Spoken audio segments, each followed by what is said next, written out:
Igbo mụrụ mmadụ m ekene unu enenecha m ihe onyonyo a unu nene kịta wee na-achịgharị uche ịna ha na-eme ife na ndụ agba mbọ ka akara aka gị kwupụta ekerezu chọba iru Chineke nyere gị akara aka ka ọ na-asacha akara aka gị maka ife ọ na-anata na chi ada eji ncha asachapụ ya ọ natara na chi ejirọ ncha asachapụ ya gbaa mbọ ka gị na chi gị dị na mma ịgba mbọ kwụba aka ọtọ ma gị na mmadụ ibe gị na-eme ka ife ọkwa ifuru ego na-efe efe ịbụ ọgaranya abụrụ ọba ego na inwe no connection enye gị 100 billion kịta ọ bụ na inwero any connection ndị ya gwa gị ife ahụ eji ego ha mee ndị ya ebunye gị uche ịfụ na inwe ego mana inwere uche ego ha na n'iyi onye ka a na-akpọ money miss road kpata na ifu ebe onye iberibe kpatara ego ahụ ọ ga-agbọ maka mmegheri onye eko ịkpa ụfọdụ kpata ego akpata ọgba aghara ana m enene ndị a niile na-aṅụrị ha na-enwe wee na-ajụ onwe m ka efe kpata na ndị okenye a kpagasịrị ego gbara afọ ọnụ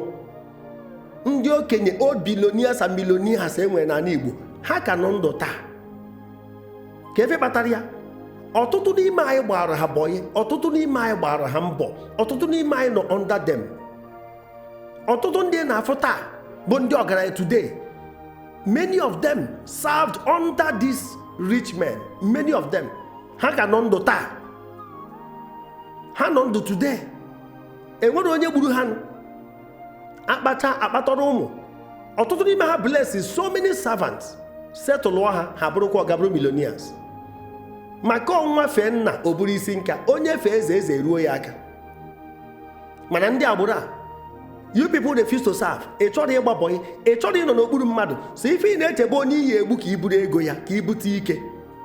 E wee na-edunasị ndị ọgaranya ọgbara ọfụ na-eduna ha.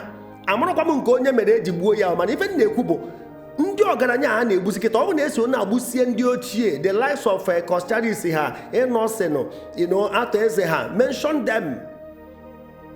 Ibe eto ha. Ndị a niile anyị na-anụba afa ha n'ala Igbo merụ ndị Igbo ji wee dị ebube.